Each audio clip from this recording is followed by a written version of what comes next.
Welcome to Seek Reality. I'm Roberta Grimes, and I'm so happy you're with us today. My dear friends, today we have two genuine celebrities as our guests. You're not going to believe this. Raymond Moody is joining us for the second time. And not only did Dr. Moody coin the term near-death experiences, it's been almost 50 years now, but very much later, he also coined the term shared death experience, believe it or not. And more than that, Dr. Moody is like the nicest person you have ever met. And joining him today is Paul Perry, and he of the Silver Pen. He is the reason Dr. Moody's books are so easy and so delightful to read.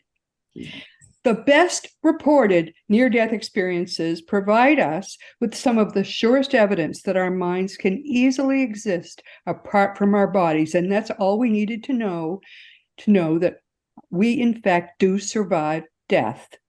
When we combine the best near-death experiences that we have received over the past 50 years with a great volume of meticulously studied afterlife communications that we've received through the greatest deep trance mediums, especially those received in the late 19th and early 20th centuries, like Gladys Osborne Leonard, anyone?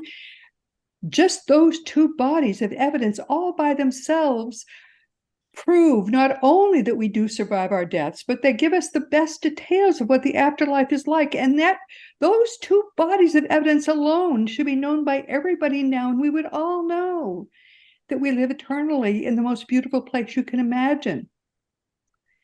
But sadly, still almost 90% of the people in the world are still afraid to die. And so our wonderful, beautiful friends, Raymond Moody and Paul Perry, have set out to remedy that problem. And they are doing it in style with a beautiful, wonderful book. Their new book is called Proof of Life After Life, 7 Reasons to Believe There is an Afterlife. And this book nails it. Their 7 proofs are very well chosen. They're powerful. And it's true of all the books that they write together. I can recommend their new book to you without any reservation. Everybody can read it. Everybody can understand it. It's just a wonderful book. In fact, we're starting a little late doing this taping just because I had to finish the book before I could even come on with them. Their book is conservative. In fact, I think it's a little too conservative for my taste, but that's what they should do because they're trying to convince you of something which is obvious and which is true. At the same time, the truth is overwhelming and the reality of your eternal life is beyond dispute. We'll go through these proofs with them and talk about why they're so critically important now to building the case for your own eternal survival. Raymond and Paul, welcome. Thank you so much for writing this book, which was so needed now. It is so, so good to have you with us today. Thank you, Roberta. Thank you very much, Roberta. It's good seeing you again, too. It is. One of the reasons we started a little late too doing this taping is that we were reminiscing about a long time ago. We had dinner together at some conference or other. We don't remember where or when, but so we just couldn't stop talking. And finally, our wonderful Sam, our engineer who kind of keeps us all honest, said we had to get started taping. So here we are. Raymond, this is a great book. I hope everybody reads it. Thank you so much. Well, thank you. Well, the thing is that in order for us to really believe it, we have to know first some of the things that are in this book. Yeah. And people don't know this stuff. And it's unfortunate. I've known all of this stuff for a long time. And so when I saw what you were using for proofs, I said, oh, well, this is all going to be easy. I don't even have to read the book. And then I started reading it and I said, oh my God, you went back into some of the early stuff and you pulled out these proofs and you went through them, which to me was the right way to do it. But it took you a lot of time to do this and to dig up all this stuff. Thank you for that. Thank you. Well, we've been working on this a long time. I can see that. Yeah, as you know, Roberta, I mean, I've been working on this for 50 years, and I am known as more as a medical doctor and psychiatrist. But before that, I got a PhD in philosophy, and I was a philosophy professor, and specifically,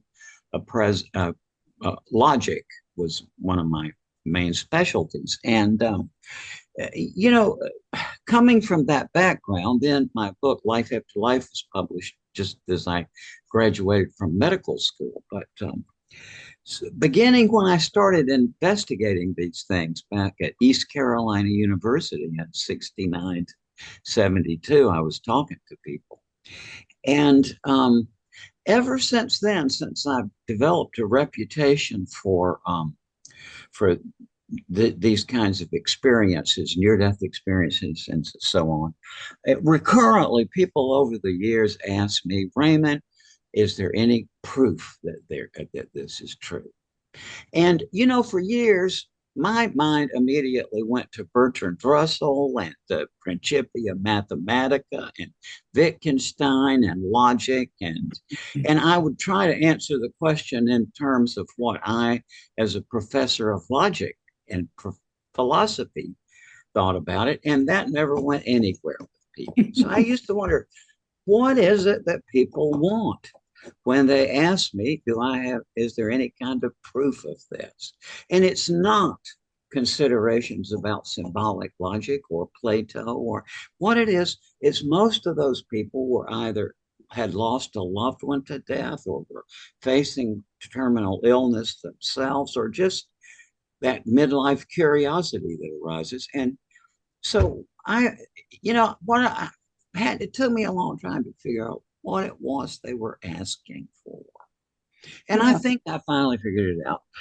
What people want is the question they ask, I think they were really trying to ask is it a rational thing to expect with confidence that when we die, there will be another set of events or another realm? And I say, from all my knowledge of philosophy and the 50 plus years of investigating this thing, I say, yeah, it is. Yeah. It is. It's a rational thing in 2023 for somebody to look at all this and to say, well, I gather there's an afterlife. And then in the background of that, see, in my mind, the big logical problems about this an important question that have been framed by Plato and Hume and other great philosophers, that is satisfied too. And I'm ready, if somebody wants to challenge me, I'm ready to go. But what most people want when they're asking for proof is just what I said. And I'm satisfied that the current state of understanding about near-death experiences, that's right. It's a rational thing to expect, I think. Yeah, well, I think you've done it with this book, and you've done it in, as I say, a very conservative way, much more conservative view than you need it to be, which is probably the right way to do it. Oh, yeah. I've always thought, Roberta, that since I was a kid, really, I've always been the kind, I want to think of the objections to something rather than the reasons for it. And the reason is, if you keep trying to knock something down rather than to prove it or whatever, then what you come out with is more satisfying in the long run, because you've really put it to a severe test. Yeah. And where I've been is I put it to all the severe tests and I just give up. I mean, I just can't think my way out of the statement that, to my great astonishment and still a little counterintuitive to me, but yeah, I gather there's an afterlife. Well, let's start going down some of these, and now Paul's role in all of this. And Paul, jump in here. You have become good friends, clearly, because you work together on all of these books. And what you mainly do is kind of make them pretty, make the language quite easy to read. I think I do more than that. It's yeah. I do the book side of it. Raymond does the heavy thinking. But my idea with the book is to condense it and divide it up so it's easy for people to understand and to grasp what we're trying to talk about. And that's my role with this one. But in this one, I took a greater role in a lot of ways. Yes. Paul did a lot of research on this too. I mean, just You stuff did I didn't know about. He pulled up. So this is very much a joint product. a great But job. I mean, Raymond's been working on with this material for over 50 years. I've only been working with it for 33 years. That's a lot. And that's when Raymond and I first got together. When Oh, I want to correct that because I thought so yesterday but now actually it's been 35 years since wow. 1988. Yeah. See, it's been so long ago, I can't remember when it was. And we started with the book The Light Beyond, which was his I guess it was his third book after Life After Life. And it's a book where we looked at the research that had been done since Life After Life came out.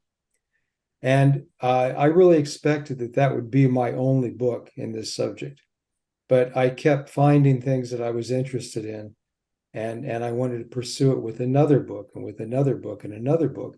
And now I've written over a dozen books on near-death experiences and 6 with Raymond, and a total of 5 New York Times bestsellers. Well, you make the books content rich, but easy for people to understand for whom this is not their field, which is, I know, a very difficult thing to do well. Well, so, it is. And also, you mentioned that they're very conservative books, and I appreciate that you notice that, because that's our goal, is to provide the information to people to make up their own minds. Yeah. And they don't need to know how we feel. They need to know how they feel. Right. And that's really our good. Say that again. I can't remember what I said. It was profound.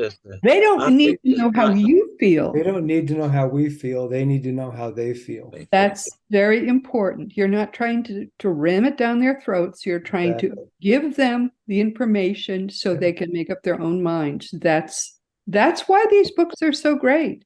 And we both believe that rather than, a lot of people look at this subject area and they start with disbelief. Yes. And they don't believe this, and when they finish reading it, they still don't believe it because that's their mindset. Our goal is to have them start with belief and then go wherever they want to go. And also, I think, as you know too, Roberta, the very best way for people to be impressed by this or to get the sense of it is to talk to some of their own relatives or friends who've been there. See, that's what makes it more real for people. That's why, that's, that when this information first started coming out, it had its own verification, because any doctor who cared to ask among his patients or his or her patients would quickly find plenty of cases. And that's what happened. But let's just dive in here. You start by talking about shared death experiences, which, as you define it, I guess, are basically when people are part of a death, they have a loved one involved. They're often, and you make that abundantly clear with all the rest of these, they often end up caught in the death, caught up in part, and they co-experience the death with their loved one, or with, even if they're just a nurse at a bedside, you can't help but become involved in the death. And I think you make that point very powerfully. So you talk about that in the beginning before you even get started. That's not even a reason to believe, but that's what you're describing, all these experiences people have had just because they were there at the time. That's quite powerful. It is. And it also kind of knocks the air out of the sort of standard way of arguing about this, which comes to us from the Greeks, actually. Plato and the philosopher Democritus. Today we call it, it's like some people say, this is an indicator of an afterlife. Other people say, oh, this is oxygen deprivation to the brain. And that is that argument goes back 2,300 years.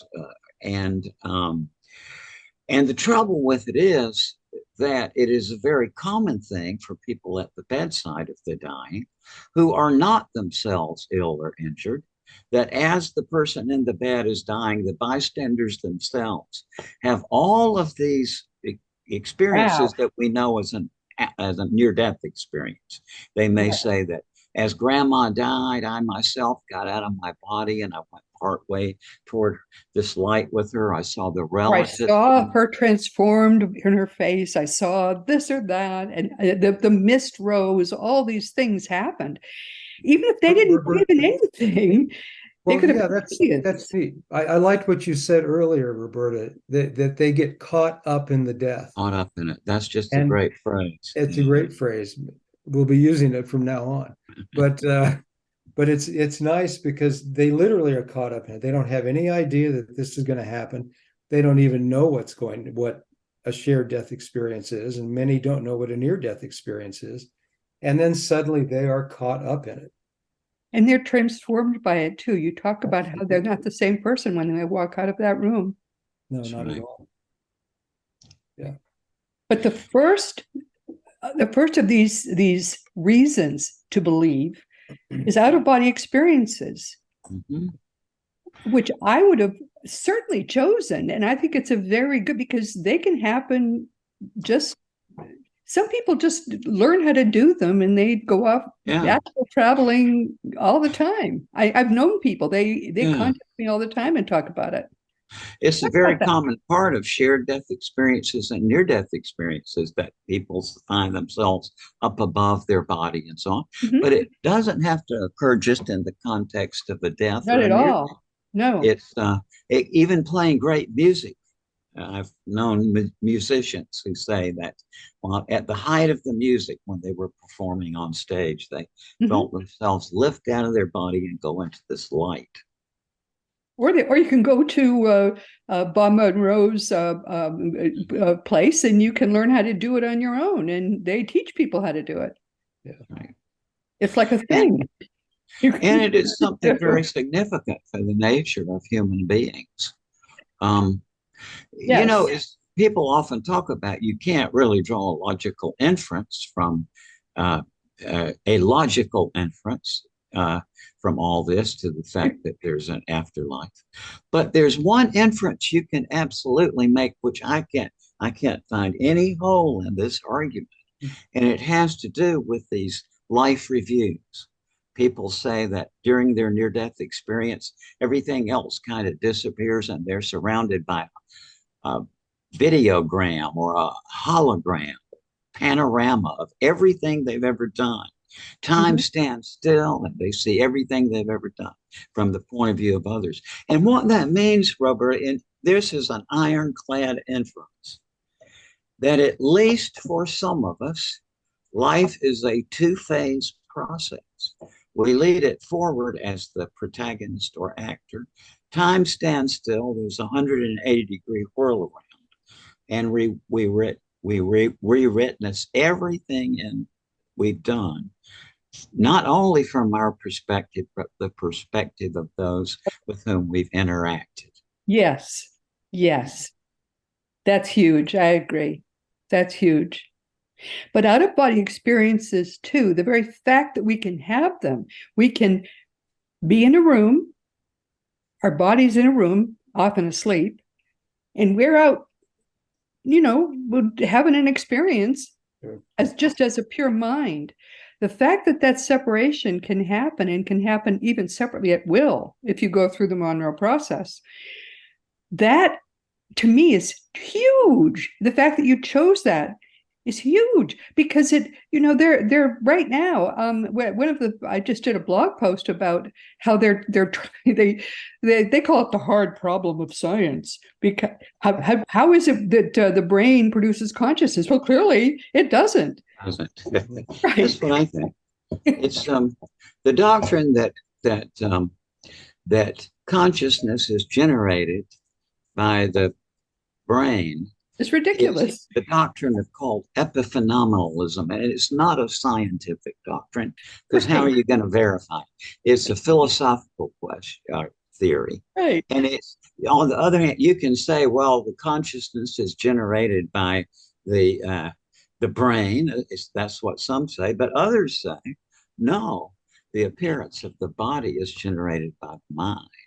Yeah, and that's There's how I. another interesting problem too, which is if people are born blind, if people are born without eyeballs, and during a near-death experience, they can see. Yeah, That's kind of huge, don't you think? it All is. of us. Yeah. They also say, though, that it's not like vision we're having right now.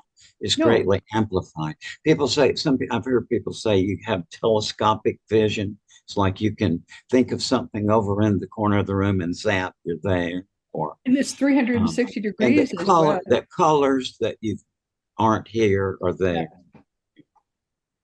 All quite amazing, but that's your first reason to believe that life continues, and I think that's kind of huge. Your second is precognitive experiences, which I think is another biggie. Talk about that one. Yeah, Paul really has thought that more on that than I have actually. A precog experience is when a person unexpectedly sees, in this case, the death of another person, or has foreknowledge of a paranormal kind, that they know something's going to happen or that something has happened. And what we point to here is apparitions apparitions of people who see family members or friends die or know they've passed away halfway around the world. There was never any indication that they were even ill, but they'll appear to somebody, they'll appear to their friend, and they'll say, I'm going to die today, or I have died, and it turns out that they have died. That's a precognitive experience. But there's all kinds of other types too. I worked on one, a woman named Olga Gearhart in San Diego, Right. and she was having a heart transplant. And so her entire family showed up. She was Hispanic and she had a large and loving family. They all showed up at the hospital and they sat in the waiting room and waited for her to get her heart transplant. Everyone was there in the family except the son-in-law. The son-in-law couldn't stand to be in a hospital. So he went home and went to bed. And while he was asleep, she was having difficulty with the heart transplant. The heart kept stopping. They had to keep starting it. This went on for a long period of time, and the doctors were telling this to the family members. He woke up at about, I believe it was 3 a.m, and Olga was standing at the foot of his bed. And she said, tell everybody I'm okay, that I've had some trouble here, but I'm going to be all right. And so he got dressed. He drove down to the hospital. He told everybody what had happened and what she had said. So later on, when they went into her room after she achieved stability with her heart, the first thing she said was to her son-in-law, she said, Juan, I saw you. I went and talked to you at like 3 a.m, and I told you that I was going to be okay.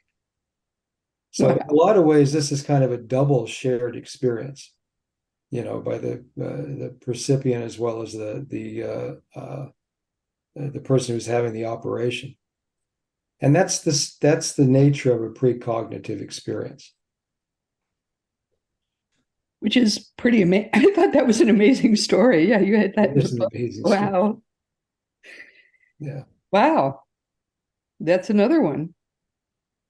But there's a number of cases. We drew on research from the 19th century. These, by the way, these type of paranormal experiences have been researched for hundreds of years, maybe thousands of years. And what we did with this book is we pulled them together and kind of presented them in a 21st century way. So some of the ones we examined from the 19th century were two sisters. I believe they were sisters. Let's say they were cousins, who both at the same time, the same day, dreamed that their another member of their family who was in China. These women were in England. Dreamed that he had died, and he appeared to them and said he had died, and they were both afraid, that he had died. Communications weren't good in those days, and they both received letters from the government agency that he was working for, saying that he had died on that day unexpectedly. And so the researchers pulled on those letters to show that they had indeed had precognitive connection with this guy.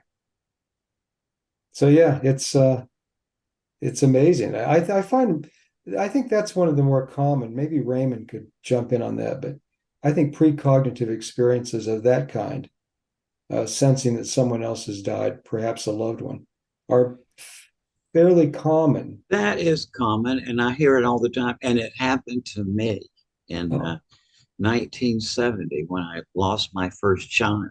But 24 hours, the 2 nights before it happened, my wife and I both awoke from the same dream that we were losing Yeah, the baby. that was in the book. Yeah. Oh, Yeah, and you know it, and then one day later it happened just as in the dreams. And you know I hear this, and I know you hear this all the time too. From this is just part and parcel of the of of life that, right. and what this deals with is, see, it's. I remember when I was 18 years old, I read a great philosophical article by a guy named uh, MacTaggart, and the title of it's a famous philosophical article, "Is Time Real?" And he gave arguments for why actually time is not real. And now my wife is incredibly brilliant. I mean, just her IQ is astronomical. And fortunately for me, she's not intellectual. Okay, what would that have been like, right? But she was an art. She went to art school. She studied the fashion, and color was her thing. And so she's just not intellectual, but very brilliant. And about maybe 5 or 6 years ago, she was standing in the living room. Remember this look on her face. And she was like she was gazing into a great distance. And she said, "Time is not real." And you know, and people realize that the older they get, this doesn't Pretty make sense. clear, I It think. is weird. Right. and Yes. and you know, people who go over to the other side say, Eben Alexander, I'm sure you know, the neurosurgeon, is a friend of mine who had a near-death experience. And Eben, I mean, you know, speaking of brilliance, okay, and Eben was a professor of neurosurgery at Harvard, I think, for 14 years, and he's just, you know, beyond brilliant. And he had a near-death experience and just this horrific infection he got. And I asked Evan, I said, Evan, here in this world, the axes by which we orient ourselves are time and space. But people who have a near death experience said there's no more time and space. So I said, well, what are the orienting axes? And he said, love and knowledge. And that's pretty much what everybody says. Yeah, That that's true. That actually objectively is true. But while we're here, unfortunately, people do make appointments and yeah, in a certain place for a certain time, and we're kind of stuck with that if we want to have lives lived here. That's you the know, only Roberta, our subculture that we're in, um, it's just too bad that, you know, it doesn't, um, the way it treats the what we regarded as our adversaries in this, or the skeptics. And that's just too bad, because those so-called skeptics have no idea what they're talking about. They don't even know what the word means. And it is a in problem. Yeah, skeptical but we will thought, overcome it. We are your book will help to overcome it, because well, it's a great bridge between people who are clueless and a wealth of additional information which fits neatly and ties to your book. That's part of what I love about your book, because it's sort of this is beginner knowledge which people can then bridge to more knowledge. I just love that. Paul and I both, you know, have noticed in the last few years, especially since the COVID thing, you think about over 1 million Americans died from COVID. And you think of all the grief that brought about in the people who were left behind. And then couple with that, all these younger people coming into midlife, where it's natural to just want to know about these things. Yes. So that was kind of what we had in mind when we were writing this book, that is this vast number of people out there now who really haven't been exposed to this material and yet are in some kind of need for it. Let's make sure we can finish this, because we're coming toward, not yet, but almost toward the end of our time. The third was the transforming light. Paul? Let's briefly talk about that, because I want to get to terminal lucidity, which you talk a lot about. Okay. People are transformed by the light. They literally are. I mean, when they have a near-death experience and they see the light, it's one of the most preeminent things in the near-death experience for them. And it changes them in such a way that everybody notices it. And that's the shared aspect of this, is that everybody sees after someone has had a near-death experience, they're not the same person that they were before. Right. I was involved in a study one time, a transformation study was called, done in Seattle. And what the finding of this study, which was examined 400 people who had near-death experiences, compared them to the regular population who hadn't had near-death experiences. They found that there was, number one, a decrease in death anxiety, is that they no longer had the fear of death that they did before they had before they'd had contact with the light, is what it was. They had a higher zest for living, which we defined as being type A without the anger. So type A without the anger is beautiful. Right. Yeah, I love that. Actually. They had a higher intelligence. And once again, that may be because there's a lot of other explanations for it, but it might just be the simple act of being exposed to a supernatural world that we're all in, and things are more accessible when you've had a near-death experience. I believe this. I don't know if you do, Raymond. They're more accessible as far as education and knowledge goes than they were before. They're more open. They're more That's open to this. The other thing, which I found the most interesting, was that they have an increase in psychic abilities. That people who have near-death experiences have 4 times as many verifiable psychic experiences as people who have not had near-death experiences. And these are all transforming aspects of a near-death experience that are visible to other people. That's the good part of it. There's a sort of a bad part of it, that it changes them so much that I think they have a higher rate of divorce. You know, they're no longer the same person that Jane married, and that gets in the way of their relationship. People don't know how to relate to them. We even had CEOs who had to leave their job because they were no longer the angry person that they were before they had their near-death experience, and they apparently realized that they ruled by anger as opposed to ruling by sensibilities. So that's transformation. Not surprising, actually. It is I think that I remember reading that part of your book, and I think that fear of death was reduced by more than 50%. For something to do that, yes, is right. It's quite remarkable, because fear is a very persistent emotion, especially in midlife like that. And it frees you up to think about other things. Yes. And to focus on how amazing. Yes. Yeah. Now, reason number 4, terminal lucidity, which I think is a profound thing. I mean, the fact that people whose brains are literally mush are now able to suddenly, they were in a coma sometimes, in some cases.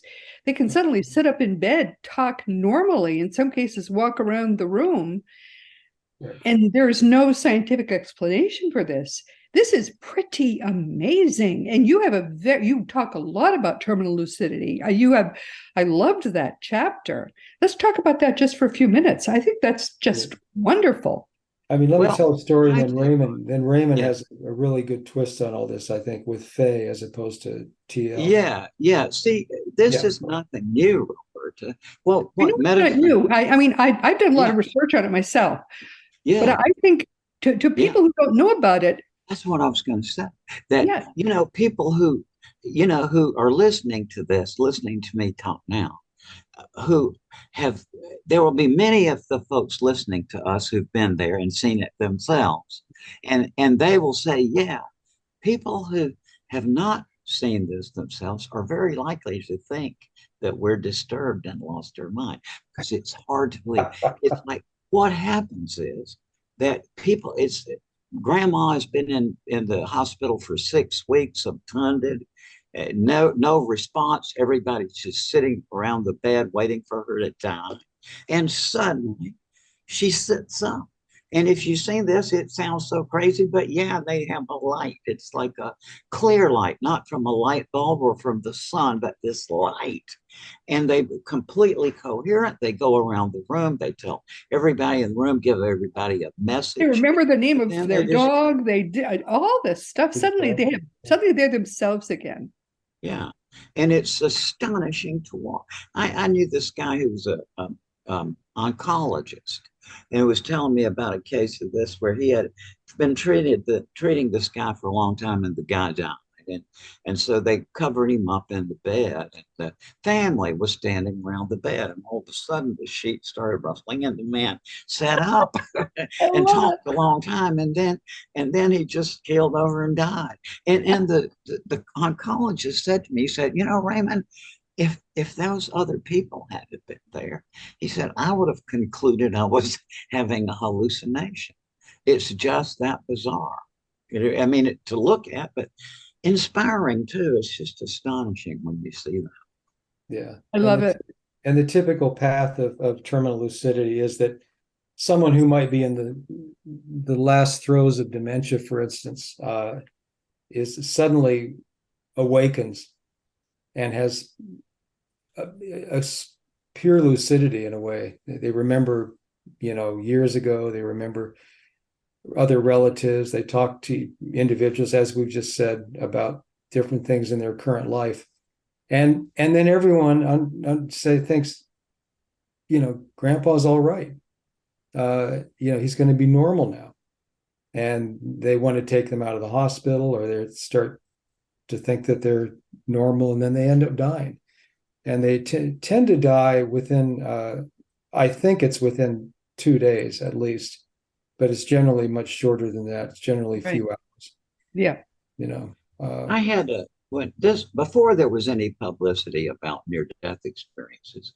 I was working on a geriatric psychiatry ward with demented people, and there was this patient there who had been a aircraft mechanic for the now defunct Eastern Airlines, and he had developed dementia, and he was there on the ward, and he was suffering what we call the occupational delirium. People who are demented will go back to their employment and act it out. But just one day he came and he grabbed me by the shoulders, looked deeply into my eyes, and he said, "Tunnel, light," just like that. And I always kind of felt that he must have been having such an experience while he was demented. I gather, I mean, I don't know what else to think about that. It was extraordinary. I mean, that look in his eyes was just astonishing. It's kind of a curtain call. Yeah. You get one more chance to say what you want, and that's what it is. I think it's a very common experience. It is. It's And just very common. and now And that it, if people read this, they'll say, "I have seen terminal lucidity." that's right. That's Yeah. right. And it sounds extraordinary in 2023 if we went back to 1890 Everybody knew about it. When Yeah. people died in home rather than in the hospital, which started in the 30s, everybody knew of this phenomenon. They called it then Fey, F-E-Y. If you look in the Oxford English Dictionary, it is a state of heightened and enhanced consciousness, just portending imminent death. And so everybody knew about it because people died at home. But then we forgot about it when people started dying in the hospitals. No, But now I it's think coming it's back normal. Yeah, into of course, it's perfectly Yeah. normal. I think it's what happens as your energy body is naturally separating from your physical body. And therefore, once your energy mind is separated from your completely trashed brain, that's naturally you're normal again for a very brief period of time. I think that's all it is. But it is funny and kind of amazing all the same. I just love it. Yeah. Let's talk about reason number 5, the spontaneous muses, healings, and skills, which is a lot more common than people realize Mhm. following a near-death experience. Well, tell her about Tony. What was that, Paul? Tell her about Tony Socorro. Oh, yeah, music. Okay. And Yeah. This is a great story. Yeah, tell that. putting this in context, this is in Western thought from the very beginning, because Plato talks about this. It's like how people, just before they die, even if they've never had any interest whatsoever in music or poetry, will suddenly start reciting poetry or making up poetry on the spot or singing. In my very limited social network as a social phobic person, and I don't really, I'm not really very social, but in my limited circle, 2 people in my circle sang themselves out when they died. It just sang out, and it happens. And what in the world does that mean? So about now, uh, Dr. Anthony Chicoria is this wonderful man who is a PhD in physiology, an MD, an orthopedic surgeon, and a professor of orthopedic surgery at NYU, who in 1994 was struck in the neck by a bolt of lightning, had a cardiac arrest, was resuscitated by a nurse on the spot, but out of his body, went through this resort center where his family was having a family reunion, and said, he said, this is more real than this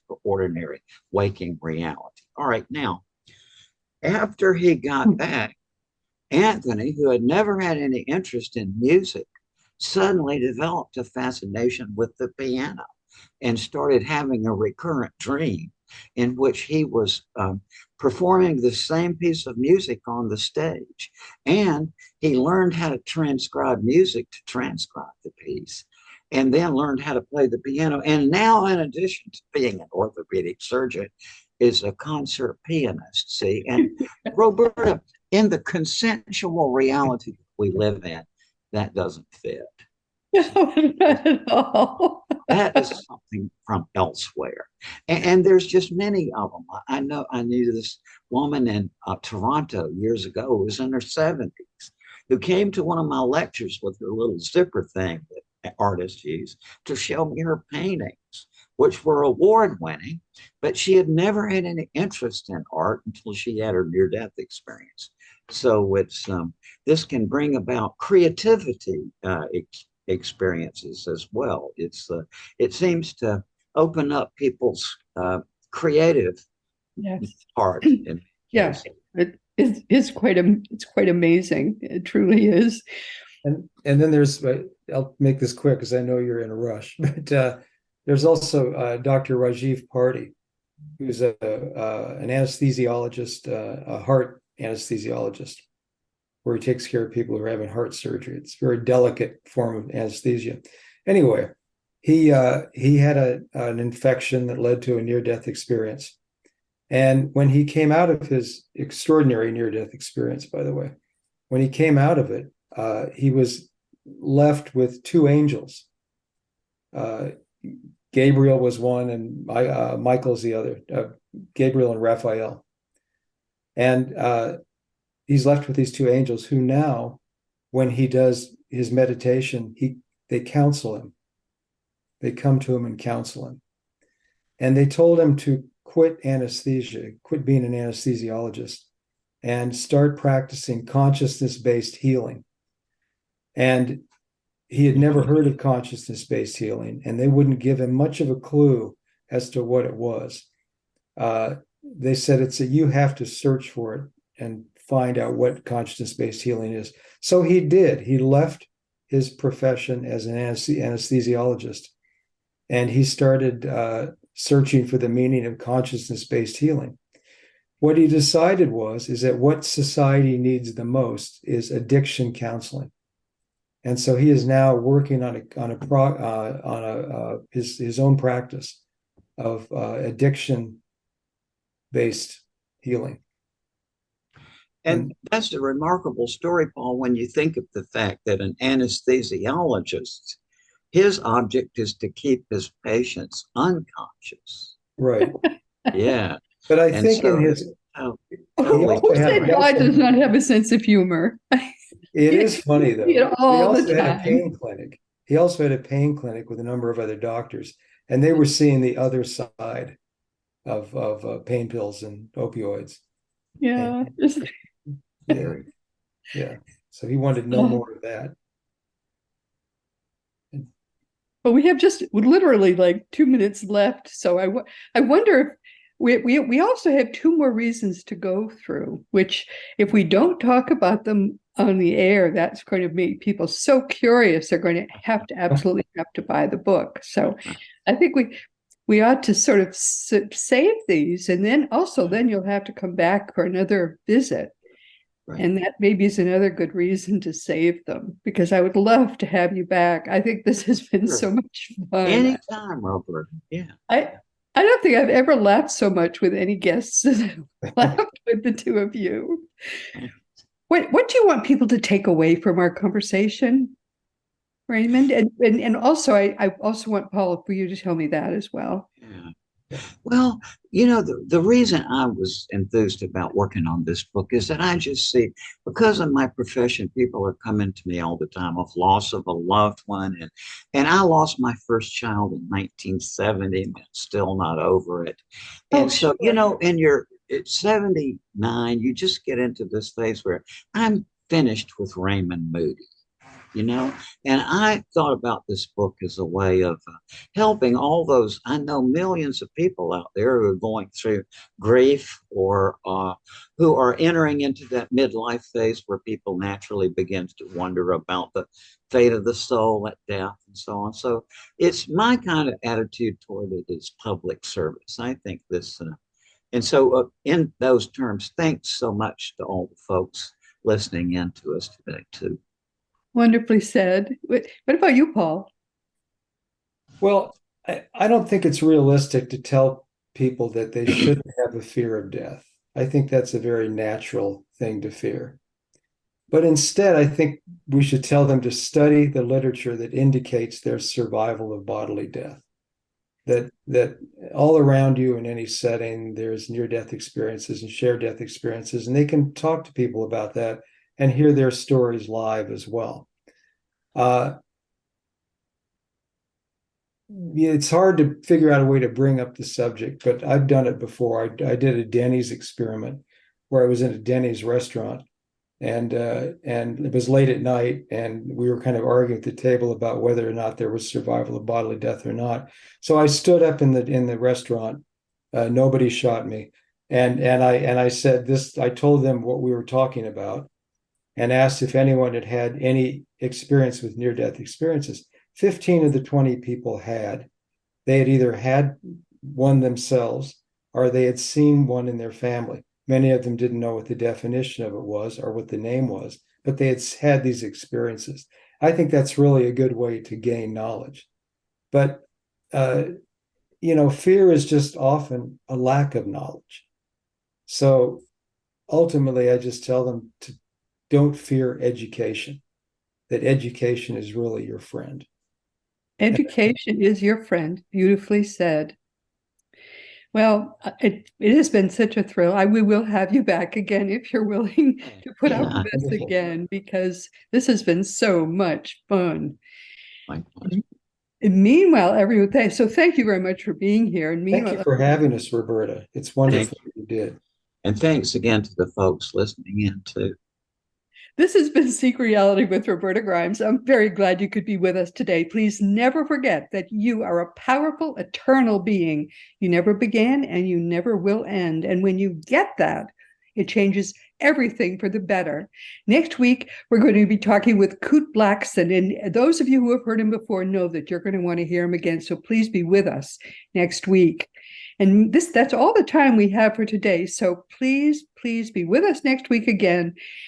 And know, meanwhile, that this has been Seek Reality with Roberta Grimes. And please enjoy and make the most of this coming week in our one reality. Always knowing every moment of your life and for eternity that you are a powerful, eternal being. You, most of all in this entire universe, you are infinitely and eternally loved.